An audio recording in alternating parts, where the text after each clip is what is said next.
بسم اللہ الرحمن الرحیم۔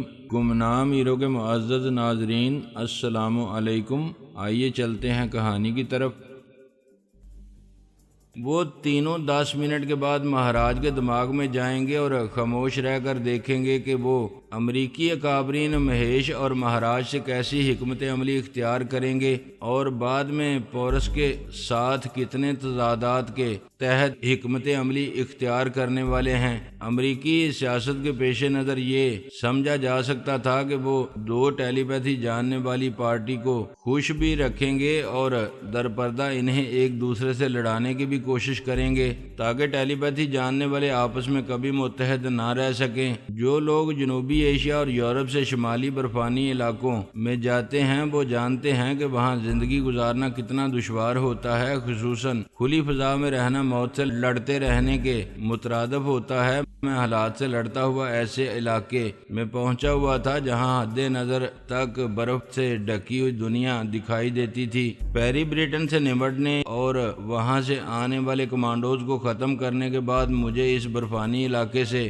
واپس آ جانا چاہیے تھا، لیکن رومی بریٹن کے چور خیالات سے پتہ چلا کہ وہاں کیکی ٹاؤن سے ایٹم بم بنانے کے لیے یورینیم اور پلاٹینیم اسمگل ہو کر بھارت جانے والا ہے۔ اس سے پہلے بھی یہ اہم چیزیں کئی راستوں سے اسمگل کرنے کی کوششیں کی گئی تھیں۔ پاکستان کا راستہ بھی اختیار کیا گیا تھا، لیکن پاکستانی آرمی اور کسٹم والوں نے اس اسمگلنگ کو ناکام بنا دیا تھا۔ اب وہ تبت کے دشوار گزار راستوں سے یورینیم اور پلاٹینیم بھارت پہنچانے کا منصوبہ بنا رہے تھے۔ ایسے منصوبے کا علم ہونے کے بعد بھلا میں اس برفانی علاقے سے کیسے جا سکتا تھا؟ میں رومی کے ساتھ کیکی ٹاؤن پہنچ گیا۔ جیسا کہ پہلے بیان کر چکا ہوں، رومی کیکی ٹاؤن کے ایک بہت بڑے اسمگلر کی محبوبہ تھی۔ ایک بار اسمگلنگ کا مال لے کر جاتے وقت پیری بریٹن کی 2 منزلہ عمارت کے اطراف اس کے ساتھی بارودی سرنگ کی زد میں آ کر مارے گئے تھے۔ پیری بریٹن نے رومی کو قیدی بنا کر اس پر تنظیمی عمل کر کے اپنی داشتہ بنا لیا تھا۔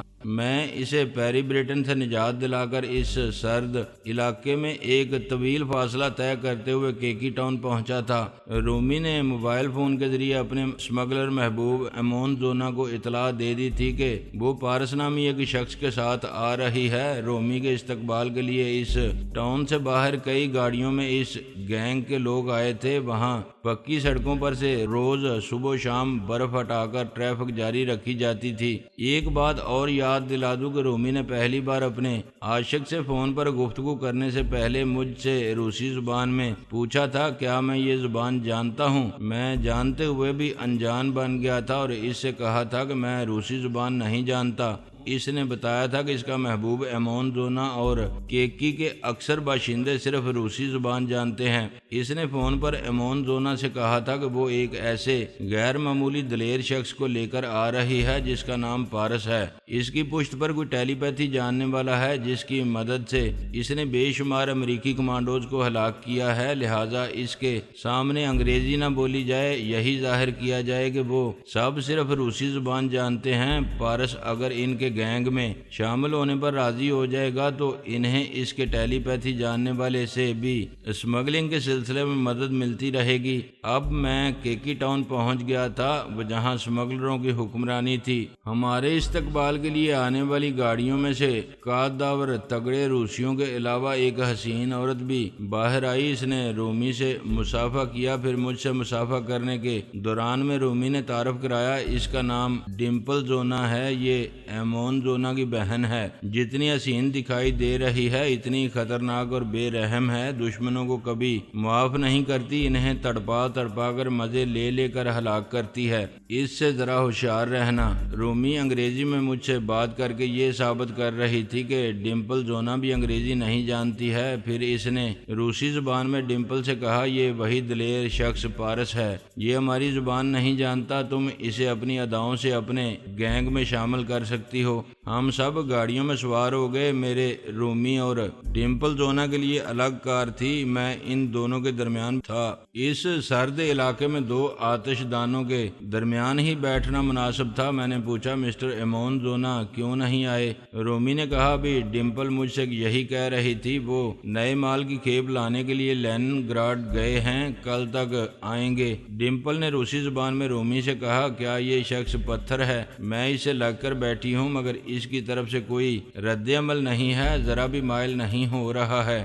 رومی نے کہا میں 2 دنوں سے اس کے ساتھ ہوں لیکن اس نے ایک بار بھی مجھے للچائی ہوئی نظروں سے نہیں دیکھا۔ یہ عورتوں سے بے نیاز رہتا ہے، اب تمہارا کمال دیکھا جائے گا کہ تم اسے کس طرح اپنی طرف مائل کرو گی۔ ڈمپل نے کہا مائل تو کرنا ہوگا، کئی مہینوں سے ہماری اسمگلنگ رکی ہوئی ہے، ہمیں ہر حال میں اس کے ٹیلی پیتھی جاننے والے کو دوست بنا کر کام شروع کرنا ہوگا۔ میں نے کہا تم دونوں اپنی زبان میں بول رہی ہو اور میں گونگا بہرا بنا بیٹھا ہوں، یا تو مجھے اس علاقے سے جلد بھاگنا ہوگا یا پھر یہاں رہنے کے لیے اس زبان کو سیکھنا ہوگا۔ رومی نے کہا ہم تمہیں بھاگنے نہیں دیں گے، یہاں کی زبان سکھائیں گے۔ ابھی ڈمپل کہہ رہی تھی کہ تم خوبرو اور پرکشش ہو، میرا خیال ہے یہ تم پر مر مٹی ہے لیکن انگریزی نہیں جانتی اسی لیے دل کی بات نہیں کہہ رہی ہے۔ میں نے کہا چلو اچھا ہے، میں اس سے دور رہوں گا۔ تم نے محسوس کیا ہوگا کہ میں عورتوں کے معاملے میں بہت بے حس ہوں۔ ڈمپل انگریزی سمجھ رہی تھی، میں نے اسے خوش کرنے کے لیے کہا ویسے میں صرف تم سے کہتا ہوں، ڈمپل سے نہ کہنا، یہ بہت حسین اور پرکشش ہے۔ مرد دنیا میں بے شمار حسین عورتوں کو دیکھ کر گزر جاتا ہے، ان میں سے کوئی ایک ایسی ہے جو اسے متاثر کرتی ہے، یہ بھی ایسی ہی ہے۔ میری کوشش ہوگی کہ اس کے معاملے میں بھی اپنے اصولوں کے مطابق پتھر بنا رہوں۔ ڈمپل میری باتیں سن کر دل میں خوش ہو رہی تھی اور زیر لب مسکرا رہی تھی۔ ہماری کار ایک خوبصورت بنگلے کے احاطے میں داخل ہوئی، دوسرے مسلح گارڈز کی گاڑیاں بھی وہاں رک گئیں۔ 2 گارڈز نے آ کر کار کے دروازے کھولے، بالکل شاہانہ طرز پر میرا استقبال ہو رہا تھا۔ ہر طرف مسلح گارڈز کی موجودگی یہ خطرہ ظاہر کر رہی تھی کہ کسی برے وقت میں فرار ہونا پڑا تو بھاگنے کا راستہ نہیں ملے گا، جدھر کا رخ کروں گا ادھر سے گولیاں برسنے لگیں گی۔ ہم بنگلے کے اندر آئے تو جیسے موسم بدل گیا، اس کے تمام اندرونی حصوں میں ہلکی ہلکی سی حرارت پیدا کرنے کے انتظامات کیے گئے تھے۔ ایک ملازم نے آ کر میرے اوور کوٹ کو اتارا، میں نے اسے ہیٹ اور مفلر دیا، اب وہاں برائے نام سردی تھی۔ ڈمپل زونا نے اپنی زبان میں کہا آؤ میں تمہیں اپنا کمرہ دکھاؤں۔ میں نے جیسے کچھ نہ سمجھتے ہوئے اسے سوالیہ نظروں سے دیکھا۔ رومی نے کہا یہ تمہارے کمرے میں تمہیں پہنچائے گی۔ میں اس کے ساتھ بنگلے کے مختلف حصوں سے گزرتا ہوا ایک بہت ہی آراستہ بیڈ روم میں آیا، وہ ڈمپل کا بیڈ روم تھا۔ اس نے مجھے بیٹھنے کا اشارہ کیا، میں ایک کرسی پر بیٹھ گیا۔ کمرے کی دیواروں پر شیشے لگے ہوئے تھے۔ وہ ایک باتھ روم میں گئی، وہاں بھی شیشے تھے۔ ان شیشوں کے پیچھے وہ باتھ روم کے اندر دھندلی سی نظر آ رہی تھی اور جسم سے ایک لباس ایسے انداز میں اتار رہی تھی کہ نہ دیکھنے والا بھی دیکھنے پر مجبور ہو جائے۔ اس نے پوچھا مسٹر پارس کیا میں نظر آ رہی ہوں؟ میں خاموش رہا۔ اس نے پوچھا کیا تم میری آواز نہیں سن رہے ہو؟ میں نے انگریزی میں پوچھا کیا تم مجھ سے مخاطب ہو یا کسی اور سے باتھ روم کے مائک کے ذریعے بات کر رہی ہو؟ وہ ناگواری سے بڑبڑانے لگی، بڑی مشکل ہے، یہ ہماری زبان نہیں سمجھتا ہے اور ایمون زونا نے مجھے انگریزی بولنے سے منع کیا ہے۔ میں جب سے کمرے میں آیا تھا بڑی حیرانی اور شوق سے ہر طرف یوں دیکھ رہا تھا جیسے اس قدر خوبصورتی سے سجا ہوا کمرہ پہلی بار دیکھ رہا ہوں۔ دراصل میری نظریں چھپی ہوئی چیزوں کو ڈھونڈ رہی تھیں۔ وہاں ایک نیم برہنہ مجسمہ تھا، اس مجسمے کی آنکھوں میں ویڈیو کیمرے کے لینس کی جھلک میں نے دیکھ لی تھی۔ وہ باتھ روم سے باہر آئی تو اتنے مختصر سے لباس میں تھی جیسے لباس نہیں رومال کہا جا سکتا تھا۔ میں نے کہا کمرے میں حرارت ہے لیکن اتنی بھی نہیں ہے کہ لباس اتار دیا جائے۔ اس نے جیسے میری بات نہ سمجھتے ہوئے اشارے سے کہا لباس اتار دو، میں مساج کروں گی، تم لمبے سفر سے تھک گئے ہوگے۔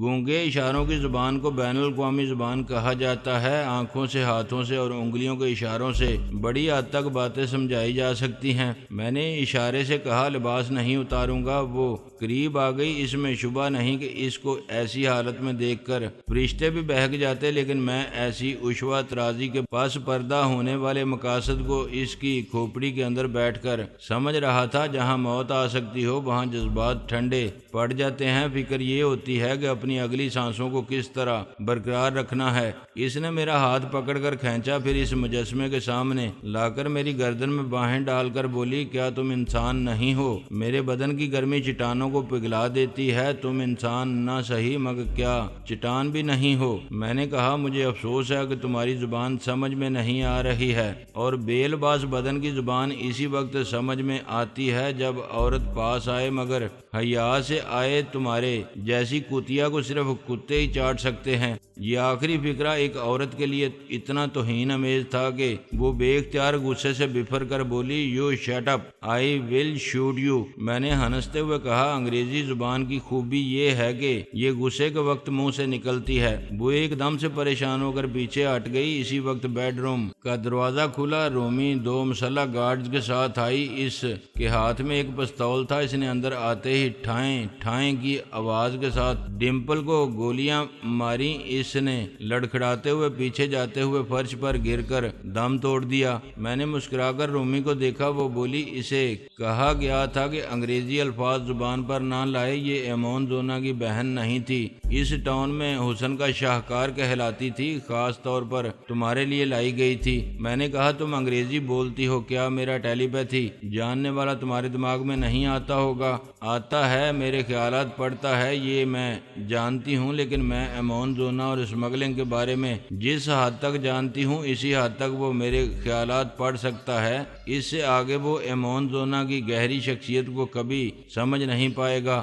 دور سے ہیلی کاپٹر کی آواز سنائی دے رہی تھی۔ ہم سب نے بے اختیار چھت کی طرف یوں دیکھا جیسے وہ ہیلی کاپٹر نظر آ جائے گا۔ پھر رومی نے مسکرا کر کہا، ایمون زونا آ رہا ہے۔ دیکھو پارس، تم نے مجھے پیری برٹن قید سے رہائی دلائی۔ میں اس احسان کے بدلے میں تمہیں زندہ سلامت دیکھنا چاہتی ہوں۔ تمہاری سلامتی کا ایک ہی راستہ ہے، اپنی ٹیلی پیتھی جاننے والے سے کہو کہ وہ ہمارے گینگ میں شامل ہو جائے۔ تم سے اس کا کوئی گہرا رشتہ ہوگا، اسی لیے وہ ہمیشہ تمہارے ساتھ رہتا ہے۔ ہاں، وہ میرے ساتھ رہتا ہے۔ اس نے تمہارے خیالات پڑھ کر بتائے ہیں کہ تم جرائم سے بھرپور زندگی گزار رہی ہو، لیکن میری قدر کرتی ہو، اسی لیے میں تمہارے ساتھ یہاں تک چلا آیا ہوں۔ ہیلی کاپٹر کی آواز بالکل قریب آ گئی تھی، کھڑکی کے پار وہ سامنے ایک میدان میں اتر رہا تھا۔ رومی نے کہا، پارس، ایمون زونا آ رہا ہے، اس سے پہلے مجھے یقین دلاؤ کہ تم میری خاطر ہمارے گینگ میں رہو گے۔ میں نے اس برفانی علاقے کا نقشہ نہیں دیکھا ہے،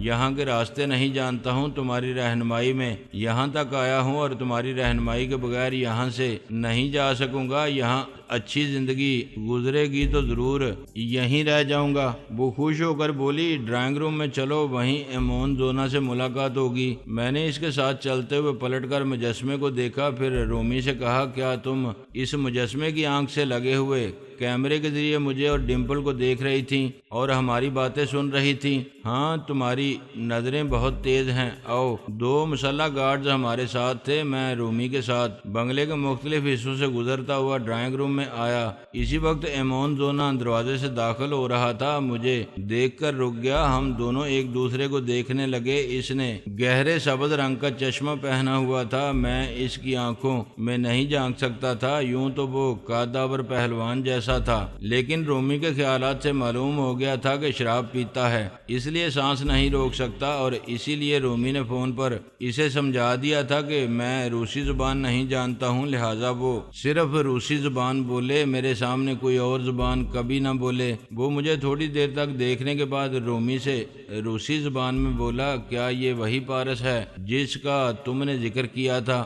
رومی نے کہا، ہاں، میں اس کی خوبیاں بیان کر چکی ہوں، اسی لیے اپنے ساتھ لائی ہوں، پھر تو میں تم سے بھی زیادہ اس کی خوبیاں جانتا ہوں۔ اس کی پہلی خوبی یہ ہے کہ اس کے ساتھ کوئی ٹیلی پیتھی جاننے والا نہیں ہے، یہ خود ٹیلی پیتھی جانتا ہے۔ کیا واقعی؟ رومی نے حیرانی سے میری طرف دیکھا۔ ایمون زونا نے کہا، رومی تم نے دیکھا ہے کہ میں دشمنوں کو کبھی زندہ نہیں چھوڑتا، انہیں جان سے مار ڈالتا ہوں، مگر تم میری ایک خوبی نہیں جانتی ہو، میں کسی زندہ کو صرف مردہ نہیں کرتا بلکہ مردے کو زندہ بھی کر دیتا ہوں۔ وہ بولی، ایمون زونا یہ تم کیا کہہ رہے ہو؟ جو تم سن رہی ہو اسے میں ثابت کروں گا۔ جو فرہاد علی تیمور دنیا والوں کی نظروں میں مر چکا ہے وہ میرے سامنے زندہ کھڑا ہے۔ وہ بے یقینی سے بولی، کیا یہ فرہاد علی تیمور ہے؟ ہاں، میں تم سے اسی لیے پیار کرتا ہوں کہ تم مجھے پہلے سے خطرات کا احساس دلا دیتی ہو۔ میں تمہارے مشورے کے مطابق روسی زبان نہ بولتا تو یہ اب تک میرے دماغ میں پہنچ چکا ہوتا، لیکن تم اسے فرہاد کیسے کہہ رہے ہو؟ ایسے کہ میری آنکھوں پر اس وقت اینٹی میک اپ چشمہ ہے، اس کے شیشوں کے ذریعے میک اپ کے پیچھے چھپا ہوا اصل چہرہ نظر آ جاتا ہے، اور میں اس چشمے کے ذریعے فرہاد علی تیمور کو صاف طور پر دیکھ رہا ہوں۔ رومی میری جان، تم ایک ایسا خطرہ ساتھ لائی ہو جو ہمارا تخت یا تختہ کرے گا۔ ایمون زونا نے ریوالور نکال کر مجھے نشانے پر رکھتے ہوئے کہا، اور میں اپنا تختہ نہیں ہونے دوں گا، ہمیشہ کی طرح تخت نشین رہوں گا۔ ریوالور کی نال کا رخ میری طرف تھا، میں دنیا والوں کے لیے مردہ تھا اور اب سچ مچ میرے مردہ ہونے کا سامان ہو چکا تھا۔ کسی کی زندگی چھیننے میں کتنی دیر لگتی ہے؟ ایک انگلی کو ذرا سا ٹریگر پر دبایا اور ٹھائیں کی آواز کے ساتھ زندگی ہمیشہ کے لیے رخصت ہو جاتی ہے۔ میرے سامنے کھڑا ہوا ایمون زونا بھی یہی کر سکتا تھا۔ میں اس کے ریوالور کے نشانے پر تھا، اس کی انگلی ٹریگر پر تھی، وہ ٹریگر دبا کے چشمے زدن میں میرا کام تمام کر سکتا تھا، لیکن وہ ایسا نہیں کر رہا تھا۔ زندگی کی بازی جیتنے کے لیے ایک زبردست چال چلنی پڑتی ہے، اور اس چال کو ہار جیت کے آخری مرحلے تک چھپا کر رکھنا لازمی ہوتا ہے۔ میں نے ابتدا سے یہ بات چھپائی تھی اور سب ہی کو یہ یقین دلایا تھا کہ میں روسی زبان نہیں جانتا ہوں۔ رومی، ایمون زونا اور اس کے گینگ کے تمام لوگ مطمئن تھے کہ ان کی زبان اور لب و لہجہ سن کر میں یا میرا کوئی ٹیلی پیتھی جاننے والا ان کے دماغوں میں نہیں آ سکے گا۔ میرے متعلق مزید معلومات حاصل کرنے اور میری کچھ کمزوریاں جاننے کے لیے ڈمپل نامی حسینہ مجھے رجانے کے لیے ایک بیڈ روم میں لائی تھی۔ اپنے مقصد میں ناکام ہو کر وہ روسی زبان بولتے بولتے بے اختیار انگریزی بول پڑی تھی۔ اسے اس غلطی کی سزا ملی، رومی نے کمرے میں آ کر اسے گولی مار دی۔ بہرحال اب میں ایمون زونا کے ریوالور کے نشانے پر تھا اور وہاں کھڑے ہوئے کئی مسلح گارڈز بھی میری طرف اپنی گنیں اٹھائے ہوئے تھے، مگر یہ سمجھ نہیں پا رہے تھے کہ ان کا گینگ لیڈر ایمون زونا میری ٹیلی پیتھی کے نشانے پر ہے۔ میں اس کے دماغ میں پہنچا ہوا تھا اور وہ میری مرضی کے بغیر گولی نہیں چلا سکتا تھا۔ اس کے برعکس اس نے پہلے ٹریگر سے انگلی ہٹائی، پھر ریوالور کی نال نیچے کر دی۔ رومی نے روسی زبان میں کہا، ایمون زونا تم اسے گولی نہ مار کر عقل مندی کا ثبوت دو گے، یہ اپنی ٹیلی پیتھی کے ذریعے ہمارا مال بڑی آسانی سے اسمگل کراتا رہے گا۔ وہ بولا، رومی تم اس کے بارے میں کچھ نہیں جانتی ہو، یہ اپنے سامنے بڑے بڑے ممالک کو جھکائے رکھتا ہے، ہم اور تم کیا چیز ہیں؟ یہ بات دماغ سے نکال دو کہ یہ ہمارے گینگ کے معمولی دھندے میں شریک ہو جائے گا۔ جب یہ اتنا زبردست ہے تو میرے ساتھ یہاں کیوں آیا ہے؟ یہی معلوم کرنا ہے۔ ہمارے گینگ میں صرف تم اس کے سامنے انگریزی بول رہی ہو، اس سے یہاں آنے کی اصل وجہ معلوم کرو۔ رومی نے مجھ سے کہا، تم مجھ سے جھوٹ بولتے رہے، تمہارا نام پارس نہیں فرہاد علی تیمور ہے۔ میں ساری دنیا سے جھوٹ بول کر اپنی اصل شخصیت کو چھپا رہا ہوں۔ تم ایسا کیوں کر رہے ہو؟ تم پچھلے 2 دنوں سے دیکھ رہی ہو کہ بڑے ممالک کے سراغر ساں اور کرائے کے قاتل مجھے ہلاک کرنے آئے، پھر امریکی کمانڈوز بھی آئے، میں نے ان سب کو ختم کر دیا۔ تم سمجھ سکتی ہو کہ امریکہ اور بڑے ممالک مجھے کسی طرح بھی قتل کرنا چاہتے ہیں، اسی لیے میں نے خود کو دنیا والوں پر مردہ ظاہر کیا ہے۔ ان سب سے چھپنے کے لیے ہی میں تمہارے ساتھ یہاں آیا ہوں۔ میں سوچ بھی نہیں سکتا تھا کہ کہ ایمون زونا اینٹی میک اپ چشمے کے ذریعے میرے میک اپ زدہ چہرے کے پیچھے چھپے ہوئے اصل چہرے کو دیکھ لے گا۔ ایمون زونا اپنی کامیابی پر خوش ہو رہا تھا۔ اس نے رومی سے کہا، اس سے پوچھو اصلیت ظاہر ہونے کے بعد اب کہاں جائے گا؟ اگر یہاں سے فرار ہوگا تو ہم بڑے ممالک تک یہ خبر پہنچا دیں گے کہ فرحاد علی تیمور زندہ ہے۔ اس کے علاوہ ایمون زونا کی گرفت میں آنے والا مر سکتا ہے مگر اپنی مرضی سے 2 قدم چل نہیں سکتا۔ رومی نے مجھ سے یہی کہا۔ میں نے جواباً کہا، بے شک میں تمہارے گینگ لیڈر کے رحم و کرم پر ہوں، ویسے مجھ پر اعتبار کیا جائے گا تو میں یہاں رہ کر ایمون زونا کو فائدے پہنچاتا رہوں گا۔ وہ رومی سے بولا، اس میں شبہ نہیں ہے کہ اس کی ٹیلی پیتھی کے ذریعے ہمارا اسمگل ہونے والا مال کبھی پکڑا نہیں جائے گا، لیکن ہم اس پر بھروسہ کیسے کر سکتے ہیں؟ اسے جب بھی موقع ملے گا یہ ٹیلی پیتھی کے ذریعے ہم پر حاوی ہو جائے گا۔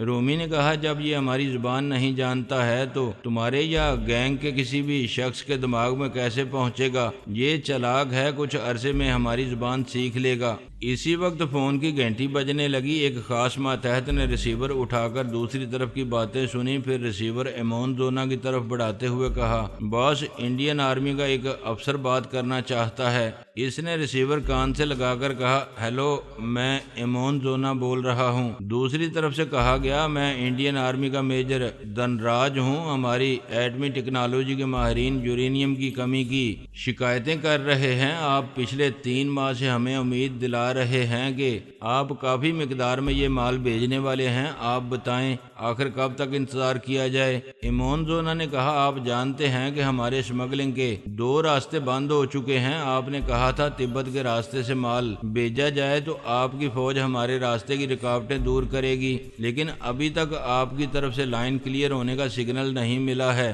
ہاں، یہ دشواری ہے۔ آپ اپنا مال کل تک تبت کی سرحد تک پہنچا دیں، ہم کل یا پرسوں تک ضرور لائن کلیئر ہونے کا سگنل دیں گے۔ ٹھیک ہے، کل شام تک ہمارے آدمی مال لے کر تبت کی سرحد تک پہنچ جائیں گے۔ بہتر ہوگا کہ آپ سرحد پر ہی مال وصول کر لیں، ہم آگے مال لے جانے کی ذمہ داری قبول نہیں کریں گے۔